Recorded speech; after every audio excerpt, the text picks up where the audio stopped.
Valedictorian for our class this time is someone that I didn't necessarily know particularly well.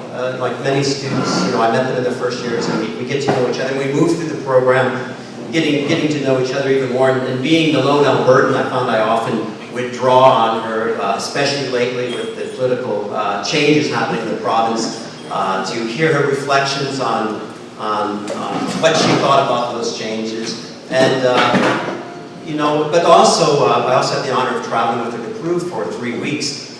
And again, you get to know students as you move through the program in varying ways, sometimes closer if you're working with them as a grad student or an honor student, or when you do field trips. But when you're spending time, on the Inca Trail for 3.5 days and hiking, doing some of the most physical challenges that I can remember, and walking side by side with many people, you certainly get to know people well. And I spent a fair amount of time side by side with Julia, and it was very tough for all of us. But one thing that impressed me so much with Julia was just her spirit throughout that trip on the Inca Trail, but throughout the whole trip, and just her willingness and ability to always have a smile on her face and to endure with a smile on her face, especially with the Inca Trail. And it's just so fitting that she was nominated and chosen by her peers to be the valedictorian. So, Julia, I'm going to call you up.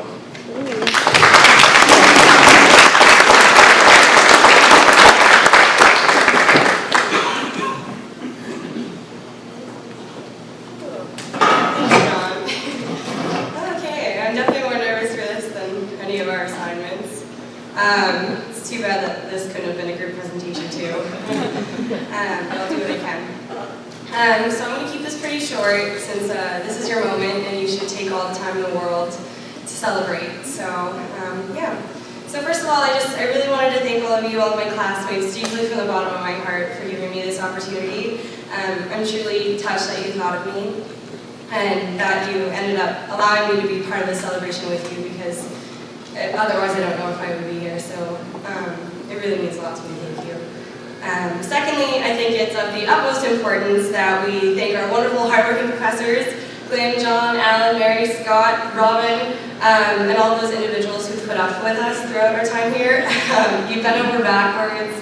You made extra time for us. You allowed us exceptions. You invited us into your homes.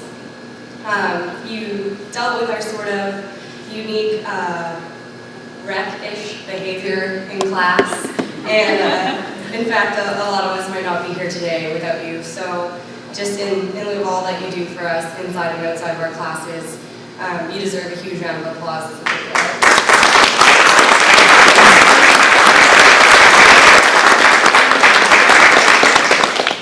Thank you.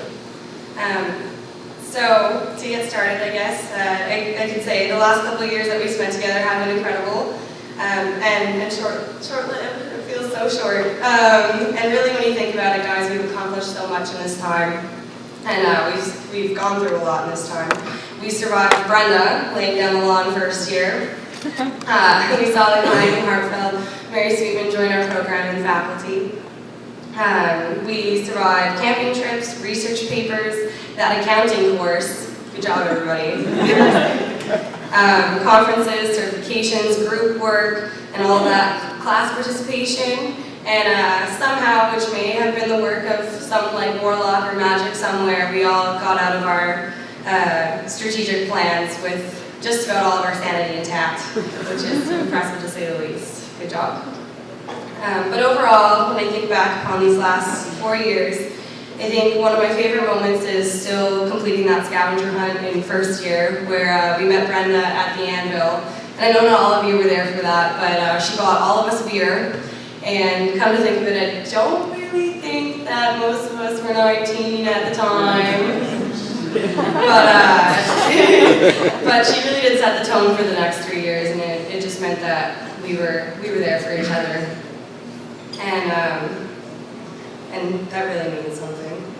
But it also shows how fast time flies, because to me that still feels like last spring.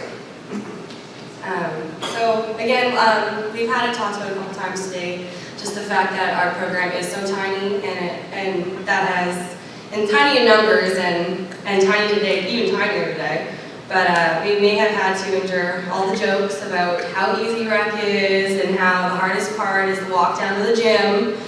But we've worked long and hard for this moment, and I think that that's all that matters. So regardless of what anybody else says, you know what you did to get here. But don't get me wrong, there have actually been a lot of games that we've played in class, and a lot of bonding activities done, and lots and lots of procrastination, and quite a few last-minute all-nighters on behalf of everyone. But the time and the effort was there the same. And the fact that our program is so small, it has allowed us to become sort of a dysfunctional family, which has brought us close in an extremely special way that I think that we would be hard-pressed to find in any other university, in any other program across Canada, actually. So I think we should value that and really remember that in our hearts when we walk away from this. All of this, sorry, I'm nervous. After all this time, I can say that each and every one of you have just changed my life in one form or another, and I think that that's the same case for all of you. And I can definitely say that you're some of the most caring, fun-loving, and just downright beautiful people I've ever had the pleasure to meet. And I think it's safe to say that rec students can definitely party with the best of them, which I'm sure Josh Budish could attest to. That was one time! Seriously, we're glad you're okay. But on a happier note, it's truly been an honor to have you in my life, and I love every single one of you with every part of my being. And I will genuinely miss you, and I know that my life will never be the same having spent this time together. Now, when I was writing this speech, I thought of all the things I could say to you about the future and about the pride that come with this weekend, but I know that a lot of what I could say you've already heard from your siblings and your parents, your teachers, your friends. So I'm going to keep this short. Those things are still important, but you already know. I just wanted to say that we're so lucky. We're highly privileged to have gone to this school and privileged to have gone through this program together. We are now considered more educated than a very large percentage of our population, which is unbelievable. You should take this degree and do what may seem unimaginable, touch hearts, impact lives, and whatever you do or wherever you go, please guys, just utilize your whole brain.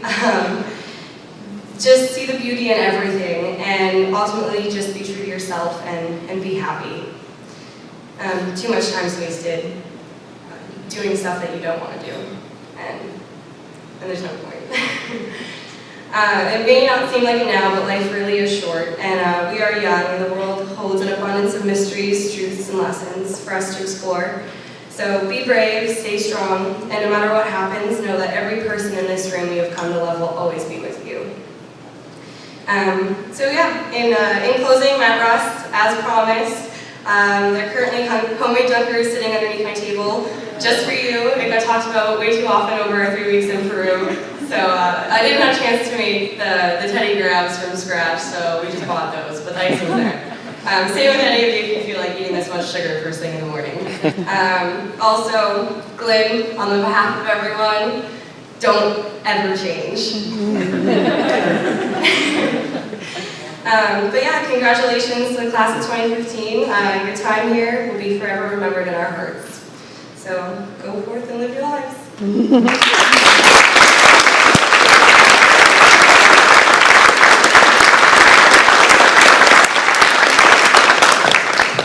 Thank you so much, Maria. And I can also tell you that I've been here 15 years, and I've known Glenn for years before that, and he has never changed. I don't suspect he will, hopefully not.